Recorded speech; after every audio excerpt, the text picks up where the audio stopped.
Hi, this is Mark Smith with Family Tree Counseling Associates, and it's a beautiful Mother's Day, sunny, a little cold here in the Indianapolis area, and I'm going to be speaking today about the topic of shame, as I've been doing for the past 3 or 4 weeks, and the title of the video is Shame Will Keep You from Wanting to Know Who You Really Are. Shame will keep you from wanting to know who you really are. So a couple weeks ago I was at a I had to spend the night down south of here about an hour. I was doing some stuff with my kids. My son graduated from IU. And I stayed at a sort of I call it a cheesy hotel. It wasn't real nice, but it was cheap. And I saw a calendar hanging in the lobby. Now, to call this area a lobby is a sort of an insult to lobbies everywhere. It was more of a little cage than a lobby. And I saw this view of a mountain and then a quote on the calendar. And you don't even really see too many wall calendars anymore. But I was stunned by the quote and very intrigued by it. So here's the quote. One of the greatest moments in anyone's developing experience is when he or she no longer tries to hide from themselves, but determines to get acquainted with themselves as they really are. I'm going to read it again. One of the greatest moments in anyone's developing experience is when he or she no longer tries to hide from themselves, but determines to get acquainted with themselves as they really are. I was surprised to discover that the author of this quote is the great positive thinking guru, Norman Vincent Peale. And I don't know what he meant by that quote, but that quote is sort of like the holy grail of the meaning of life for we therapist people. It really hits home on the change that happens in a person who is somewhat oblivious and numb and just sort of, ignorance is bliss, to having a place in their life where they've had a crisis and they've come to where they have to do some very intensive work on themselves, and the fruit of that work is some very life-changing personal insights. You know who you are, you know where you came from, you know why you married who you married, and it's all about your own personal growth and healing, so the pain is all good. So I'm going to read you a quote from the piece that I had written about this in my blog this week, and then I'll just sort of take some riffs off of that. Frequently, new marital therapy clients hate coming in for sessions. I tell my clients that coming to therapy is like going to the spa, but a lot of new folks that have the underlying shame, the sense of oversensitivity to criticism, if they have that, it's very much like going to the dentist and having somebody pick around in your mouth with that sharp little pick. I hate that. When I go and get my teeth cleaned and they're scratching and they always poke my gums and make my gums bleed. For somebody who's new to therapy, that's sort of what early therapy sessions are like, because you get poked and it makes you bleed and it makes you feel bad. But you're trying to do good things. When you get your teeth clean, that's a good thing, but it doesn't always feel good. So usually these folks that hate the early sessions the most, a lot of times, I don't want to be stereotyping, but a lot of times they do tend to be men. They're so filled with shame or oversensitivity to criticism that they try to keep their particular ugly truths stuffed down behind their psychological defenses. The problem is, in these early sessions, what we have is you invited an expert witness, and she's there to rat you out.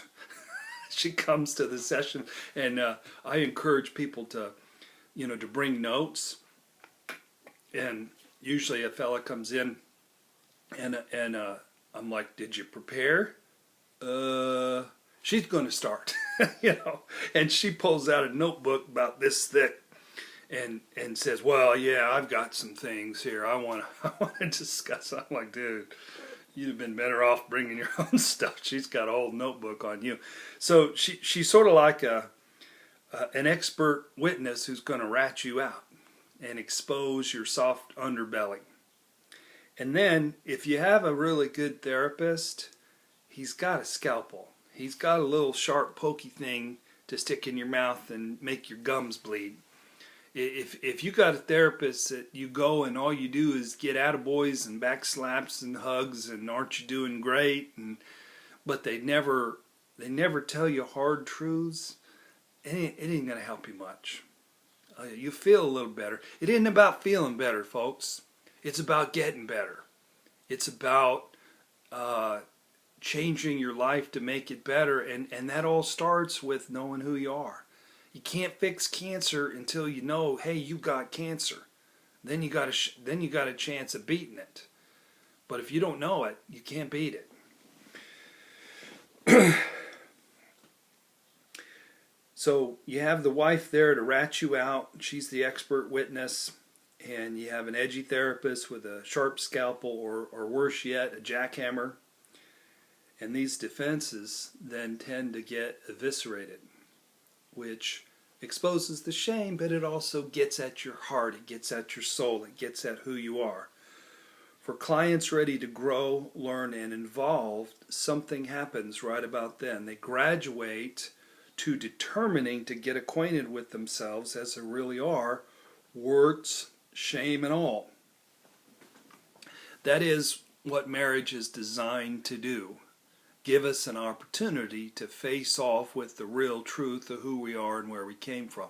See, that's what folks don't understand about marriage is it's designed to tear down your defenses. It's designed to hurt you.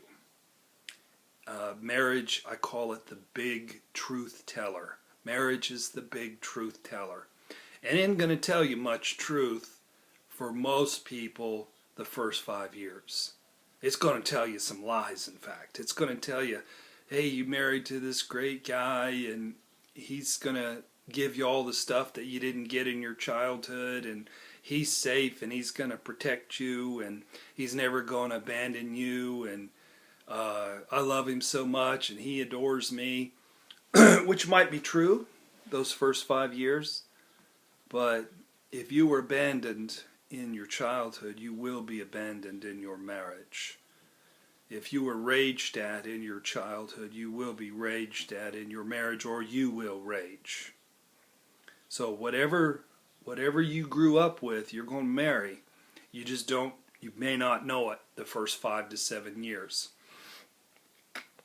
The early portion of marriage where there's all this connection and bonding and good times, for most couples sort of dissipates after about 7 years, and then you slowly drift apart, and then there's this emotional cutoff, and that's when the danger happens. That's when the bomb goes off, and that's when we see couples in our office. The things that you do learn about yourself, they're really not shaming truths at all. They just feel shaming because you're supposed to be perfect. You're supposed to do everything right and never drop the ball and not have an addiction and be a great father and be a great husband, even though you grew up not getting your needs met.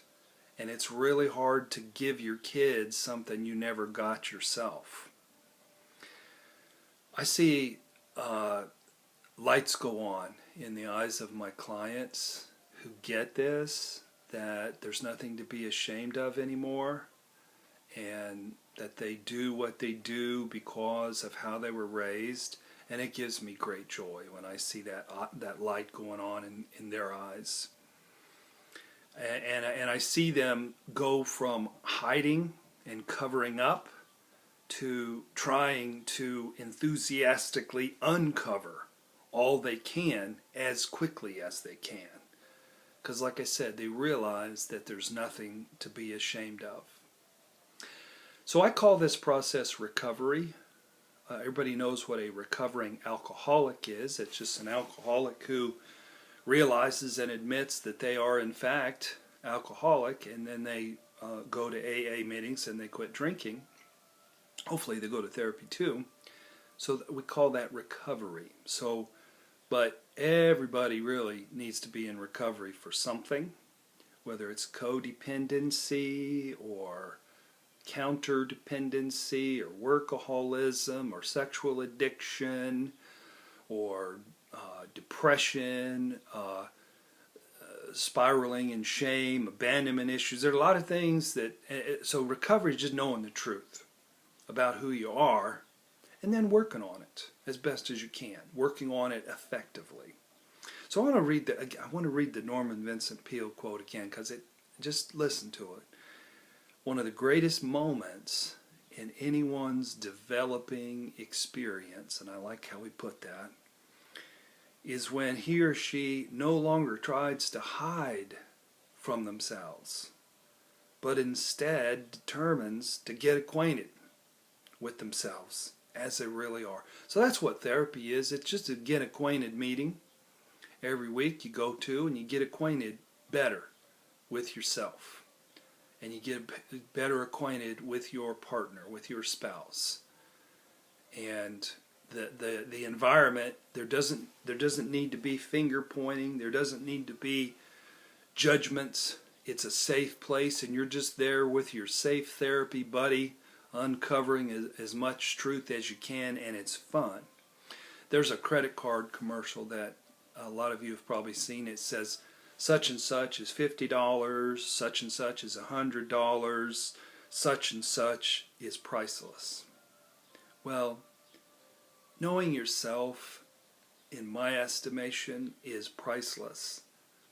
You don't want to give a speech and just before you go up, somebody sees you got your fly down, and it'd be embarrassing to say, "Hey, Mark, zip up, XYZ."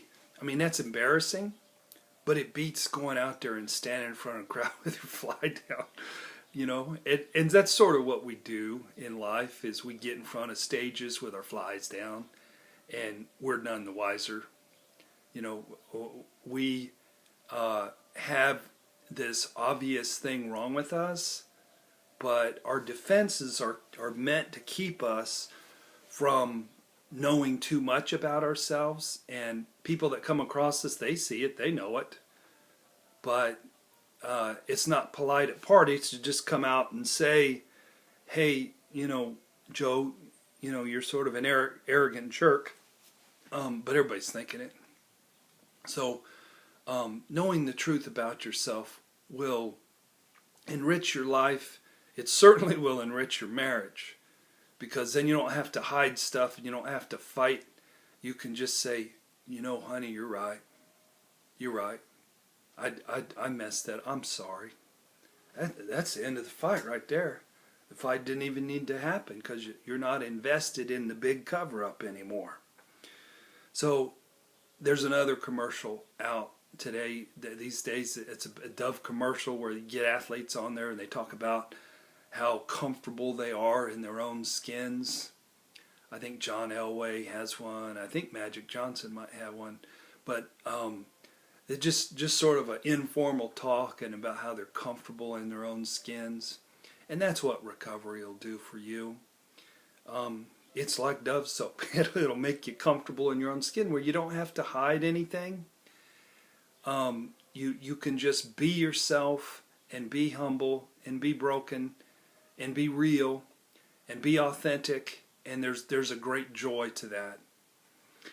Next week I'm attending a wedding of a nephew, and I'm looking forward to the innocence of that and the joy of that.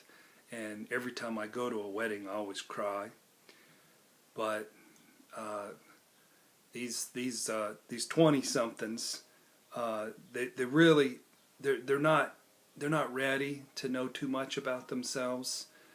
Life isn't really meant to tell 20-somethings too much yet. The time to really know about yourself, has been my experience, is from about age 33 to about age 48. And the thing that almost always is the catalyst to encourage you to dig in and know the truth about yourself and to sort of cut through the shame and reduce your shame so that you can know truths about yourselves is marital pain. Marital pain is great. It's terrible. It's really hard, and it feels unfair.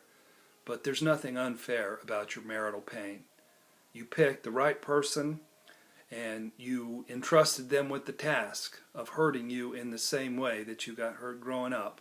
And their job is to introduce you to yourself. Your spouse's job is to introduce you to yourself in spite of your defenses and in spite of your shame or your defensiveness. And that's what therapy does, is it helps your spouse with the process of introducing yourself to yourself. So that's what I had for you today. If you watch this today, enjoy your Mother's Day. And I'm hoping and praying that as you read materials about shame, and also I have an upcoming book that's going to be out in September if I get busy writing. I have a lot of writing to do to finish the book. That will help alleviate shame and help people be more authentic and be better parents, be better spouses, and be happier people. So thanks for watching today, and God bless.